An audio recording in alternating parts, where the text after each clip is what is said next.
Hello', আজি মই আপোনালোকৰ বাবে লৈ আহিছোঁ মোৰ এটা দুখৰ ভিডিঅ'। যিসকল মোৰ শুভাকাংক্ষী, যিসকলে মোক ভাল পায়, তেওঁলোকে অৱশ্যেতো আজি ভিডিঅ'টো চাই ইমান এটা ভাল নাপাব, দুখ লাগিব তেওঁলোকৰ। জানিছিল যিসকলে মোৰ যে অপাৰেশ্যন হৈছিল, এয়া দেখিছেনে? হয়, মোৰ থাইৰয়ড গ্লেণ্ডৰ অপাৰেশ্যন হৈছিল। সেই তাৰে কিছুমান ফটো শ্বেয়াৰ কৰিবলৈ আছোঁ। দেখিছেনে? এয়া অপাৰেশ্যন কৰি অহাৰ পিছৰ ফটো দেই। সঁচাকৈ 3টা ৰাতি খুব দুখেৰে পাৰ কৰিছিলোঁ।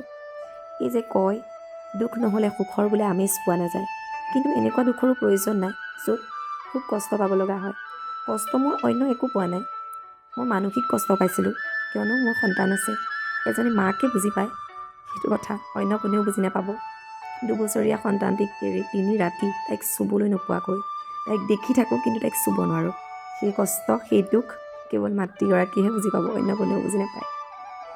তাইক এৰি অপাৰেশ্যন কৰাটো মোৰ বাবে একেবাৰে সম্ভৱ নাছিল, কিয়নো সৰুৰ পৰাই তাইক আমি অকলে ডাঙৰ কৰা, বাকী মানুহবিলাকক খুব কমকৈ পায় তাই, আৰু সেয়ে খুব অসম্ভৱ এটা কাম কৰিবলৈ লোৱাৰ দৰে হ'ল।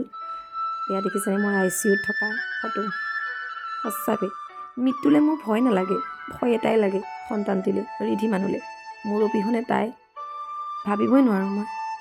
এটাই ভগৱানক খাটো, মোক সুস্থ কৰি ৰাখা, প্ৰতিগৰাকী মাকক সুস্থ কৰি ৰাখা, ইমানখিনিলৈকে সুস্থ কৰি ৰাখা, সন্তানটি ডাঙৰ হোৱালৈকে, বুজি পোৱালৈকে, অন্ততঃ নিজৰ ভৰিত নিজে থিয় হ'ব পৰালৈকে, সেয়াই বিচাৰোঁ।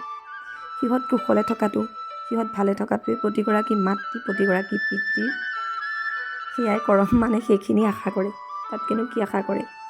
দেখিছেনে মানুহজনৰ এয়া অৱস্থা, কিনাই শুকাই নাইকিয়া হৈ গ'ল। আৰু এটা কথা কি জানেনে, এই সময়ছোৱাত, এই দুখৰ সময়ছোৱাত যিসকলে সংগ দিয়ে, যিসকলে লগ দিয়ে, তেওঁলোকক কেতিয়াও পাহৰিব পৰা নাযায়। এটা ভিডিঅ' দিম, মোৰ থাইৰয়ড কেনেকৈ হৈছিল, কেতিয়াৰ পৰা মই গম পাইছিলোঁ, এই বিষয়ে দিম। যিহেতু এইবোৰ আজিকালি কমন বেমাৰ হৈ গৈছে থাইৰয়ড, আৰু মহিলাসকলৰ বেছি হ'ব লৈছে থাইৰয়ডটো। আৰু মোৰ অৱশ্যে থাইৰয়ড নহয়, থাইৰয়ড গ্লেণ্ডটো বাঢ়িছিল। মই এই বিষয়ে এটা ভিডিঅ' দিম বাৰু। এতিয়া থুলমূল ফটোকেইখন দিছোঁ, জীৱনৰ কিছুমান দুখৰ দিন এনেকৈ শ্বেয়াৰ কৰিছোঁ। এইজন ডাক্তৰে মোৰ অপাৰেশ্যন কৰিছিল, তেখেত সঁচাকৈ ভগৱানৰ পিছতে এজন। মোক সুস্থ কৰাৰ বাবে আপোনাৰ ওচৰত চিৰজীৱন চিৰকৃতজ্ঞ। ভালে থাকক আপুনি ছাৰ। লগতে কওঁ, মোৰ মা, মোৰ মানুহজন, মোৰ আপোনখিনি, মোৰ প্ৰতিটো সময়ৰ শুভাকাংক্ষী সকলো ভালে থাকক।